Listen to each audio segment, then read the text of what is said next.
Is Al able to do anything this week, or with the sciatica? Are you guys just like kind of shutting him down for a week? I mean, he's able to do some things, but yeah, he's definitely out for the next 2 games. Yeah. With the moves to Santa Cruz, is there a timeline plan for those guys, or where does that stand? So the Santa Cruz practiced here today, so we were able to have those guys practice with Santa Cruz. Will there be more of that, or do you know yet? I don't know. Yeah. How did they look, particularly how did Melton look? I don't know if you. Mel looked really good. Yeah, he's moving well, and the toughest challenge for him will be rhythm. Being out for obviously for a year, but really longer because he only played about 6-7 games for us last year, and missed a chunk of the previous year. So physically, he looks really good, and it was great to see him, full court, 5-on-5. A couple quarters of play, and so it's exciting. I mean, I think he's really progressing well, but definitely needs more reps. When Melton is back, obviously you'll have a lot of guards. Injuries, obviously things could change, but are you just going to have to play some of those guards as forwards at some point? 'Cause a little shortage of forward, or I know there's similar positions sometimes at 2 and 3. Who among that group can you see kind of bumping up to a 3 kind of thing? Yeah, I mean, we frequently play 3 guards, with Steph and Buddy and Moses, for example. Will is really a guard. So I haven't really given it a whole lot of thought. As you said, there's always stuff that happens and injuries or whatever. So we'll worry about that when we get to that point. But we're excited to get him back. I mean, he's a 2-way player, and he's a great decision maker. We know he's going to help us take care of the ball and, often guard the other team's, quick point guards. And so he's going to help us for sure. Coach. Oh, sorry. Go ahead, Gene. Was Jonathan, is he doing everything? He scrimmaged today. Yeah, okay. And is that pretty fun for the G League guys to be able to come here and then play against some of those guys? And yeah, get for sure. And we do it purposely. We want them to feel like part of the organization. And so we've done this quite a bit over the last couple of years, where they come up here and practice, for 2-3 days and get a feel for the vibe in our building too.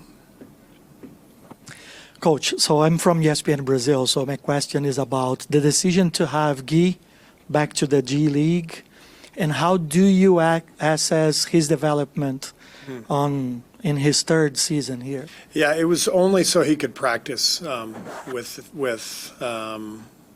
the G League team. He won't be going to Santa Cruz to play any games. He's a firm member of our team. I think he is a great role player.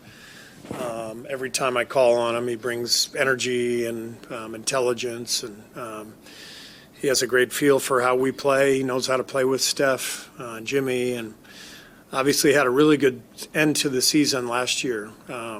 And this year he hasn't gotten much of an opportunity, but that's kind of his position on the team. He's behind some other people, and he just has to wait his turn. But I have a lot of confidence in Guy. You've said that 20 games is a pretty good sample size to start making conclusions about lineup combinations and such. Tonight's the 20th game. What have been some of your bigger takeaways on that front? I'll tell you after tonight. Steve, Steph's numbers are up from the last few years. I mean, he's obviously off to a good start. He's been good for obviously a long time. But looking at his numbers, the thing that's really jumped a lot is his 2-point shooting percentage. I'm just curious if you've seen anything different about where he goes to the hoop or mid-range or floaters, or how that part of his game has helped him this year. Yeah, I mean, I think that's been the trend the last several years, where he's just gotten stronger physically and more capable of taking contact and still finishing in the lane.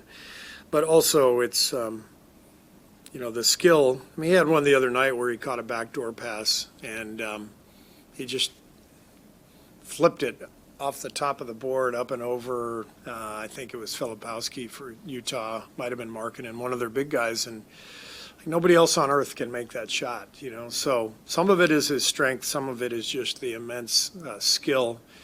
And the skill seems to improve, every year. It's just, because he's so good at what he does and he works so hard at it, he just seems to have the hand-eye and the feel to make more of those shots around the rim.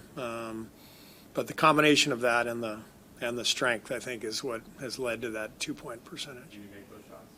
What's that? You didn't make any of those shots? Zero. Like, not even practice. I mean, impossible.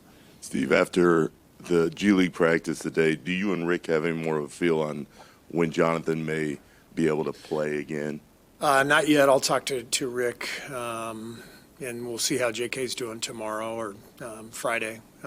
We'll practice Friday. We'll have tomorrow off, and so we'll see where he is Friday and then go from there. How did he look today? He looked good. Yeah, he was moving well, and probably played about 15 minutes of time, full court, a little bit of half court. And I talked to him after. He said he was feeling good. Is Draymond probable tonight? Is he good to go tonight? I hope so. He's probable. So unless something, unless he comes to us in the next, hour, I'm expecting him to play. Is he going to have a minutes restriction or anything? No. Okay. I know KD's not playing tonight, but given your history with him, I was curious just what you've seen from the impact he's had on their group and how dangerous they're trying to be. You know better than anybody how he can elevate a program. Just what have you thought of the KD Rockets to this point? Yeah, I mean, it's pretty impressive. We played them 12 times last year, which Raymond just told me has not happened in the NBA. Two teams playing each other 12 times. It has not happened for 30 years, which is crazy. But we know their team well, and obviously last year, seeing them in a 7-game series, being able to really, game plan for them. I mean, the biggest weakness was just the ability to get a bucket, and I'm not sure there's anybody better at that than Kevin. With his size, his ball handling ability to make something out of nothing, shoot over the top of the defense and be so lethal.